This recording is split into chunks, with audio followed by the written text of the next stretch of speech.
The entire team at Emsolation want to acknowledge that we are gathered on the traditional lands of the Wurundjeri people. We want to recognise that we are recording and telling our stories on the stolen land of our country's first storytellers. We wish to pay our respects to all Wurundjeri elders and ancestors, and to extend that respect to any First Nations peoples who listen to Emsolation. We recognise Aboriginal and Torres Strait Islander peoples' continued connection to the land and waters of this country, and acknowledge that sovereignty was never ceded. Always was, always will be. Hello, Emsolators. Oh, it's a Friday morning kind of interesting catch-up. Here you are, Michael Lucas. Here I am and again. We are talking very specifically today. It is a voice-themed episode. And we're not talking about the Channel 7 reality show. Spinny chairs. We are not.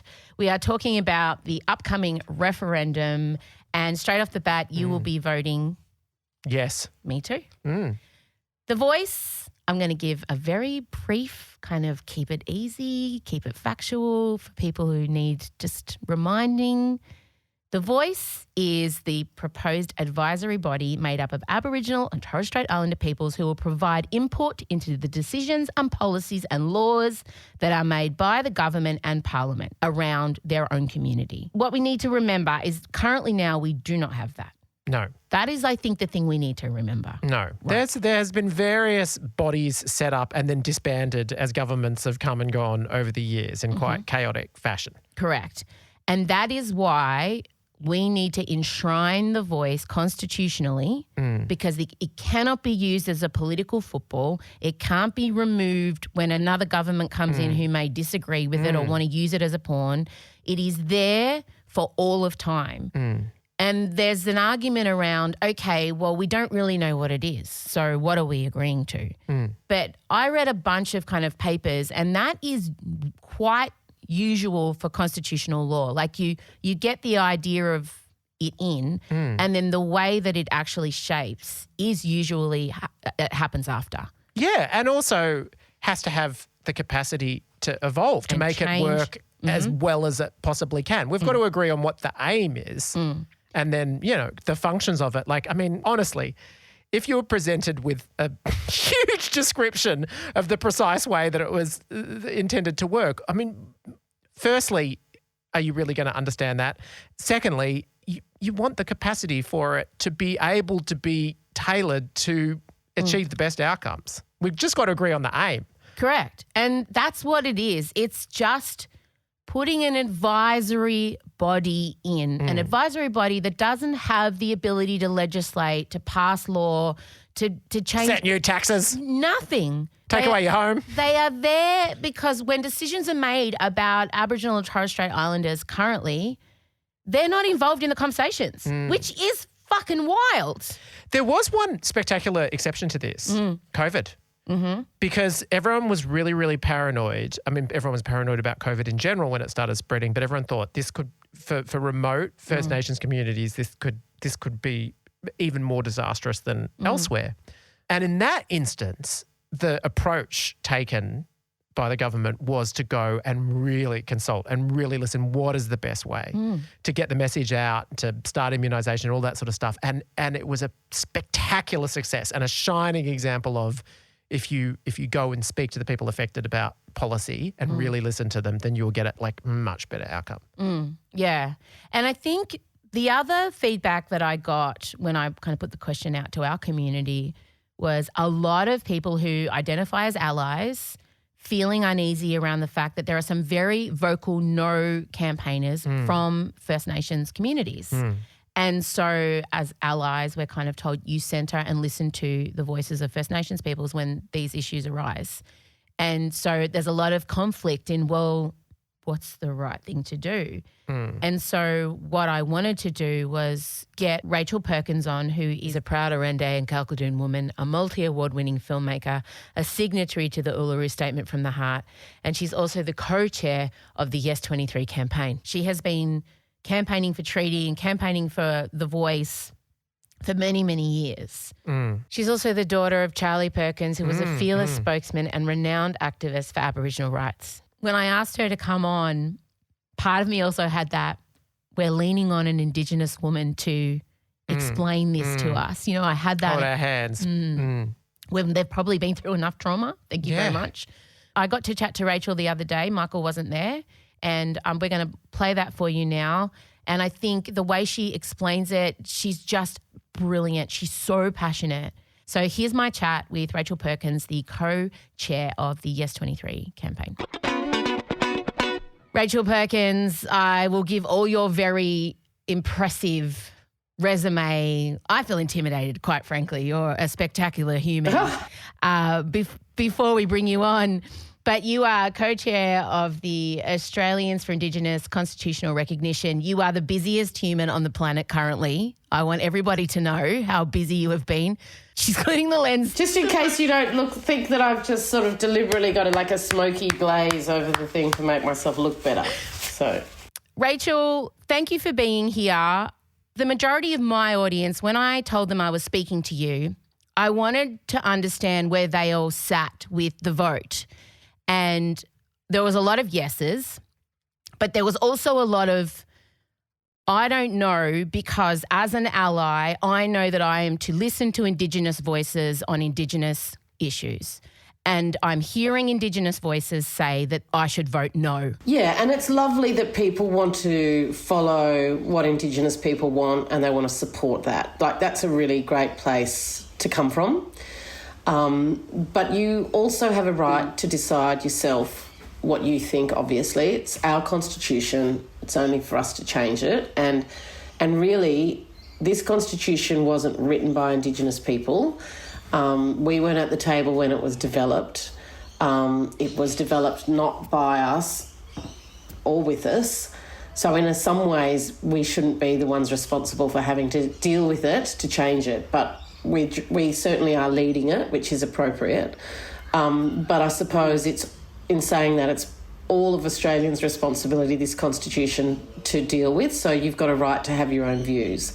In terms of Indigenous support for this proposal, it very much did come from Indigenous people. Like, I was at the Alice Springs Central Australian meeting where, you know, all these concepts were discussed, and then I was elected to go to Uluru, and I was there for the 3 days, and more than that, I've been volunteering on this for the last 8 years or so, and I've seen how Indigenous people have led this whole thing, and it hasn't come from politicians, and it is, you know, it's obviously hard to go and ask every single Indigenous person what they think about it, but you know, we use obviously polling and surveys to tell us where Indigenous people more broadly sit on it.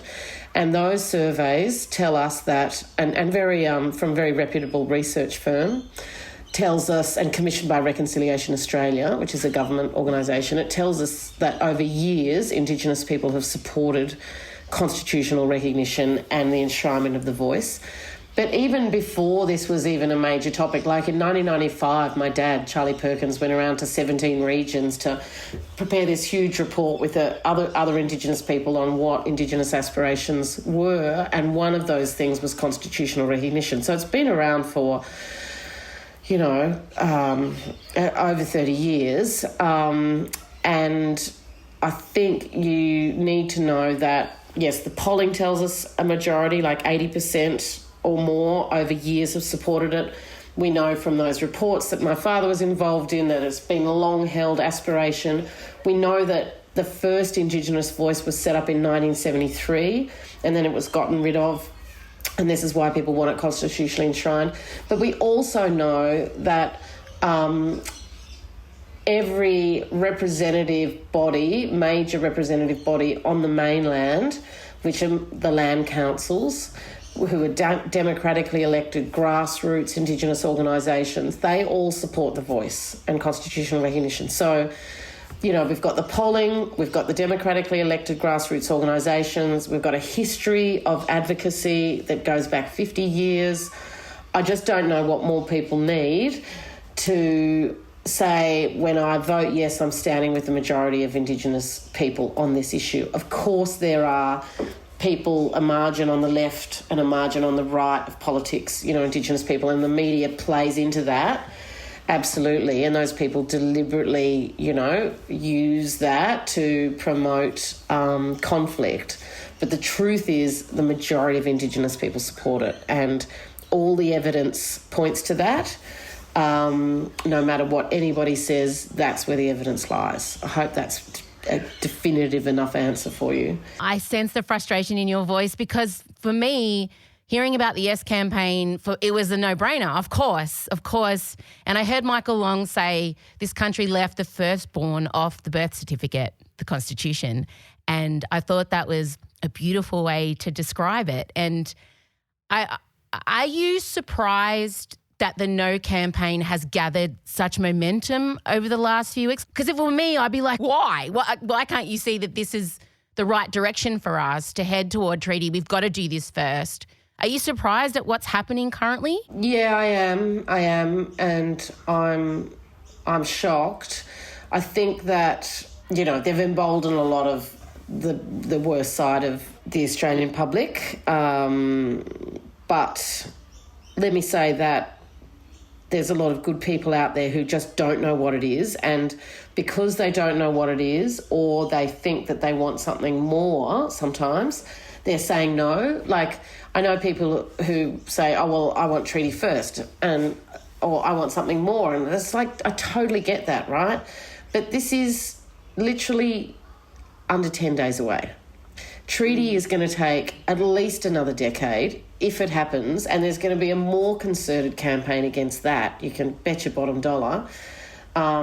So this is with us right now, and it is a step. It's not a silver bullet. It's not going to change the world overnight. It's like we're playing a long game with this, but, it's something that can be done right now. And actually, treaty and, on the subject of treaty, those two things can coexist. It's always been framed as something like, oh, you've got to support one or the other, as this binary thing. That's not the case. Constitutional recognition is done through referendum. Treaty is done through agreement with government and a group of Aboriginal and Torres Strait Islander people, First Nations people. They're completely different mechanisms, So I think it's just been on social media, people have felt, they haven't really got the information. But look, a lot of good Australians are still working out what they're thinking about it. I would say to those people who want something more, I would say, look, let's not make, perfect the enemy of good.